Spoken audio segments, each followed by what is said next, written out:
Benvingudes i benvinguts a aquest segon vídeo del curs ChatGTP, oportunitat i repte per a la docència i ara què fem?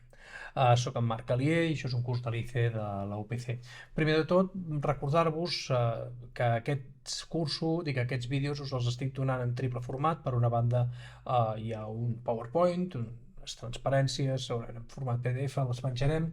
Després hi ha el vídeo, en el que hi ha la presentació i sobreimposat d'alguna manera surt el meu tors i la meva cara mentre vaig parlant, i després tenim a l'àudio, traurem el format àudio perquè el podeu consumir com vulgueu fer. Soc molt fan del format podcast i dels audiollibres i entenc que de vegades la millor manera de consumir segons quines coses és en àudio directament, i jo els penso sobretot en format àudio. Bé, comencem. Aquest segon vídeo s'anomena La llei dels retorns accelerats i és per tractar d'almenys posar en context la idea del canvi tecnològic i l'impacte que té a la societat i un marc de referència, o almenys el que diu la gent més flipada que ha agafat i estudiat això, si fins i tot que podríem dir fins i tot que ho prediquen. En aquest cas, deixeu-me que us ensenyi aquest diagrama, aquest diagrama és el famós cicle del hype, és el cicle del hype de les tecnologies. El cicle del hype de les expectacions està desenvolupat per l'empresa Gartner, que és una empresa de consultoria que es dedica a realitzar informes per a empreses amb informes molt cars, i publica aquest diagrama per moltes tecnologies i per molts sectors. I en aquest cas, en l'any 2020, va publicar aquesta versió de la intel·ligència artificial, de les tecnologies vinculades a la intel·ligència artificial. Curiosament, les digital ethics, l'ètica de la IA, estava en el màxim moment del hype. M'interessa això perquè són els temes en els que jo treballo, però podem observar aquí que no veiem ChatGTP, ni GP3, ni GPT-3, ni les tecnologies generatives, les intel·ligències artificials generatives, no hi són. No hi són. Per trobar-ho hem d'anar a buscar el blog on avisen que en la pujada, a punt de començar la pujada, hi ha una cosa que es diu Generative AI, intel·ligència artificial generativa, que diu que això és la propera frontera d'uns mètodes que generen continguts. Hi ha coses com GPT-2 barra GPT-3, GPT-3 està a punt de sortir i estan dient-ho i s'estan aquí curant-se, però ja no ho fiquen ni en el diagrama. I llavors de cop i volta ens trobem al 2022, juliol de 2022, i de cop i volta les intel·ligències artificials generatives passen de no estar en el cicle del hype a estar gairebé amunt de la primera pujada, que és aquest pic de les expectacions inflades, i podríem fins i tot dir que ja ara podríem dir que està dalt de tot. O sigui, més el globo no es pot inflar i estem ara aquí dalt del globo. I tot i que podem pensar que això començarà a baixar, el que interessa és el color del punt de la intel·ligència artificial generativa, de dir que ha pujat tan de pressa, però que a més està marcant que en 2 a 5 anys arribarà al plató de la plana de la productivitat. Jo crec que més aviat 2.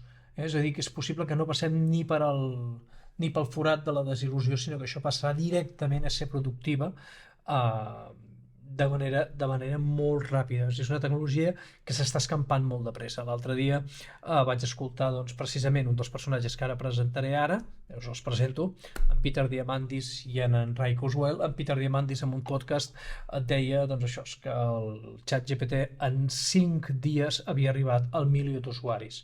Llavors, una de les mètriques, diguéssim, per identificar el de pressa que s'escampa una tecnologia, és la velocitat, el temps que es triga aquesta tecnologia en arribar al 1.000.000 d'usuaris, que és el que passa de ser d'una cosa residual, d'experts, de coneixedors, a ser una cosa, diguéssim, que arriba en el mainstream, això, en 6 dies.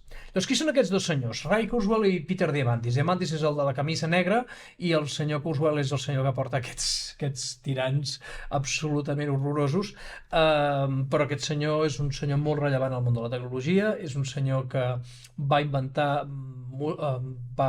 desenvolupar un tipus de piano, els pianos Kurzweil, doncs, pianos elèctrics, pianos electrònics, els va desenvolupar ell, és la seva primera empresa, té moltes altres empreses i, entre altres coses, ha sigut el responsable d'intel·ligència artificial a Google, amb la qual és tot una patum. A més, Kurzweil és una persona doncs, que es dedica a fer prediccions sobre el futur de la tecnologia i, al contrari que molta altra gent que se'm ve al cap, doncs en Kurzweil té un rècord d'encert que fa molta por, fa molt de fregat, fa molta por perquè encerta moltíssim. Té un rang d'encert no només de les coses, sinó el temps que triguen per arribar. I això anem. Llavors aquests senyors treballen amb una sèrie de models, sobre com es comporta la tecnologia i com es comporta l'adopció de la tecnologia, com es comporta l'impacte d'aquesta tecnologia en la societat. Per això us ho volia explicar.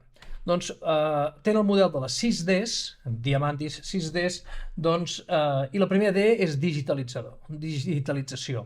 Certes activitats econòmiques, certes tecnologies, certs aspectes de la ciència i de la societat es digitalitzen. I quan aquestes coses es digitalitzen, doncs el que diu Diamandis és que això es connecta automàticament amb la naturalesa exponencial del desenvolupament de les tecnologies de la informació. Les tecnologies de la informació s'observa experimentalment i que avancen exponencialment. Sabem que des de l'any 65 el Gordon Moore va agafar i va fer una observació que la densitat de transistors que hi havia per polzada quadrada es duplicava cada 18 mesos i això ha estat utilitzat com a full de ruta de la indústria dels microprocessadors, i llavors hi ha gent que diu, escolta, que això s'acaba perquè arribem als límits físics que aquesta tecnologia pot donar, perquè ens estem acostant a tecnologies de 2 i de 3 nanòmetres i ara ho podem tirar més endarrere, més cap endins, d'acord. Llavors ve Ray Kurzweil i llavors es dedica a fer un estudi en el que ell estudia ajustat per inflació, la quantitat de computació en bilions de computacions per segon que es pot aconseguir per $1.000 ajustat per inflació. I posat en una escala logarítmica, com veiem aquí, doncs ens dona una recta lleugerament creixent, el que denota que estem davant d'una corba exponencial, i això va a través de diferents generacions tecnològiques, des de l'electromecànica fins als relés, fins a les vàlvules de buit, i podríem tirar segurament endarrere amb aquesta recta, doncs tirar cap a les calculadores mecàniques i ja inventades per Blaise Pascal i Charles Babbage i l'Ada de Lovelace i tot aquest tipus de coses, ja no cal tirar endarrere. Llavors, i cap al futur, doncs, un pot començar a imaginar altres possibles noves tecnologies de computació, entre elles la computació quàntica. Llavors, les coses es digitalitzen i automàticament comencen a tindre un comportament exponencial. Quan tenim un comportament exponencial ens trobem que la primera etapa d'aquesta digitalització és que les coses digitalitzades són decepcionants o deceptives, és a dir, creixen però no al ritme que un espera, perquè al principi la corba exponencial va per sota de la corba d'un creixement lineal incremental, perquè doncs, les coses que s'inventen, digitalitzen, encara s'han de resoldre una sèrie de coses i en una primera etapa és deceptiu, hi ha un creixement deceptiu. Però en un moment determinat la corba exponencial creua el creixement lineal, i llavors ens trobem en un moment on hi ha una disrupció. S'acaba la fase deceptiva i s'inicia una disrupció que porta cap a un canvi de paradigma. Posem un exemple, l'exemple més fàcil i que faig servir jo a classe és la fotografia. Kodak inventa en els anys 70 la fotografia digital i és totalment deceptiva. Màquines molt grans, amb una quantitat de píxels molt petites, amb una profunditat de color molt petita, triguen molt, tampoc saps on ensenyar les imatges, i fixeu-vos que dintre de la fotografia digital hi ha moltes tecnologies que van en paral·lel, la capacitat d'emmagatzemament, els sensors, el software que ho fa executar, la forma de comprimir les imatges, les pantalles que permeten representar aquesta informació, les impressores, podem tenir doncs, això, les targetes gràfiques, algoritmes de procés d'imatge digital, moltíssimes tecnologies que en paral·lel van arrossegant a la fotografia digital exponencialment i en un moment entre l'any 2003 i el 2010, doncs de cop i volta la fase deceptiva passa a ser disruptiva i en l'any 2010 és quan Kodak arriba a la seva màxima cotització, que és el moment en què Facebook compra Instagram per 10.000 milions de dòlars i a partir d'aquell moment Kodak s'enfonsa absolutament fins a deixar de cotitzar i està totalment en quebrar. Doncs hi ha aquesta disrupció. També entenem que no estem parlant de que no hi ha infinits, no hi ha infinits en la naturalesa ni en l'economia i evidentment doncs, el canvi de paradigma el que fa és que no és que hi hagi un creixement exponencial de tot, sinó que aquest canvi de paradigma, en el moment que s'estabilitza i es munta una S. I fins que comença a arribar un nou canvi de paradigma. Per exemple, en el camp de la fotografia, actualment vam veure la digitalització dels sensors, l'emmagatzemament i les imatges en si, però actualment el que estem veient és la vinguda del que es diu fotografia computacional, que és quan les fotografies es milloren de forma computacional precisament aplicant intel·ligència artificial i és com una segona digitalització i per això podem tindre càmeres tan petites, càmeres molt més petites, amb objectius molt més petits i amb sensors molt més petits que competeixen doncs, amb càmeres grosses, amb grans objectius i amb grans sensors. Els darrers telèfons d'alta gamma doncs, estan competint, doncs ja comença a haver-hi molts articles que discuteixen si són millors o són prou bons com per deixar-te la càmera reflex a casa. I ara, doncs, a veure, hi ha dues coses, hi ha altres Ds del model que són les conseqüències. Aquestes conseqüències les podríem estudiar i podríem parlar molt, però bàsicament són desmonetització, desmaterialització, democratització. La desmonetització la podem explicar molt fàcilment, és el cost de fer una fotografia més, no és que la càmera no valgui res, no és que l'emmagatzemament no valgui res, però el cost marginal de fer una fotografia nova és zero. La desmaterialització és que la fotografia no hi és, l'àlbum de fotografies no hi és, ha desaparegut, està digitalitzat, ara podem dir que està al núvol o està en una targeta molt, molt petiteta i no la veiem. És una cosa desmaterialitzada i democratitzada. Les fotografies avui en dia pràcticament tothom té capacitat de comprar algun tipus de dispositiu capaç de fer fotografies i utilitzen la fotografia de forma normal. I ja està, aquest és l'impacte en la societat i això està passant de moltes maneres. És important tenir en compte el pas de deceptiu a disruptiu. Molts autors pensem què és el que marca el pas de deceptiu a disruptiu i normalment això acostuma a ser l'aparició d'una interfície. L'aparició d'una interfície que permet que una cosa sigui lo suficientment fàcil per utilitzar perquè un expert no faci servir aquesta tecnologia és un dels indicadors que marca que una cosa passa de ser deceptiu a disruptiu. Pensem en Dropbox. L'empresa Dropbox, com sabem tots, és una empresa que proporciona un servei d'emmagatzemar de forma segura i sincronitzar de forma segura un contingut en unes carpetes de disc entre dispositius i en el núvol. I ho saben fer molt bé. A sobre d'aquesta interfície, i fer això és una cosa molt complexa, hi ha moltes coses respecte a integració amb sistema operatiu, compressió de dades, verificació, seguretat, control de versions, moltíssimes coses relacionades amb això. És molt difícil, és una tecnologia molt complexa, però hi posem una interfície molt fàcil de fer servir i qualsevol persona pot utilitzar aquesta tecnologia. És més, molts desenvolupadors d'aplicacions han desenvolupat aplicacions des de videojocs, aplicacions de productivitat i el que ens podem arribar a imaginar, que utilitzen Dropbox com a mecanisme de sincronització de dades persistents entre diversos dispositius. Algú que fa una aplicació que té que funcionar en un PC o en un Mac i en un dispositiu mòbil, doncs utilitza Dropbox com a repositori de dades i totes les dades estan sempre sincronitzades. Els senyors que fan aquestes aplicacions es tenen que preocupar del seu domini de complexitat i tenen una interfície molt, molt fàcil de fer servir per emmagatzemar dades a Dropbox. I els senyors de Dropbox no s'han ni imaginat les coses que es poden fer amb el que han fet ells, només han de pensar aquesta Interfície. Doncs aquesta interfície actualment el que sembla que està passant de deceptiu a disruptiu són les IAs generatives. He demanat a ChatGPT que m'expliqui la llei dels retorns accelerats de Ray Kurzweil. I ChatGPT m'ha dit: la llei dels retorns accelerats de Ray Kurzweil és un principi que afirma que el progrés tecnològic esdevé cada vegada més ràpid a mesura que avança la història. Això es deu a que cada nova tecnologia serveix com a plataforma per a l'aparició de noves tecnologies i així successivament. Això fa que el procés tecnològic esdevingui cada vegada més ràpid i que les noves tecnologies es desenvolupin més ràpidament que les anteriors.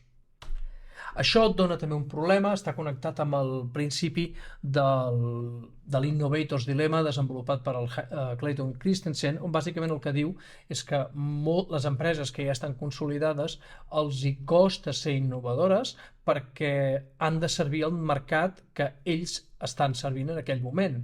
I una tecnologia prou innovadora el que farà és crear un nou mercat i una nova manera de concebir les coses. En aquest cas, fixeu-vos què ens trobem. GPT sembla ser que està forçant a Google a replantejar-se tot el que està fent. Els fundadors Sergey Brin i Larry Page estan tornant a l'empresa i estan començant a treballar per veure què fan. Pensem que ChatGPT és una empresa, és un producte desenvolupat a partir d'una tecnologia inventada per Google, anomenada el transformador, del que potser en parlem una mica, però en canvi Google no és l'empresa ideal per poder agafar i explotar aquest tipus de producte i ells en tenen un anomenat Lambda. Però Google té un model de negoci basat en vendre anuncis. Google s'hi posa, per exemple, com a succedani o substitut del seu cercador una eina com ChatGPT, doncs no podria ensenyar anuncis i per tant el seu model de negoci no funciona. Fixem-nos que la innovació no és tan senzilla per les empreses. I en canvi una empresa tan antiga com Microsoft sembla que sí que pot aprofitar el ChatGPT.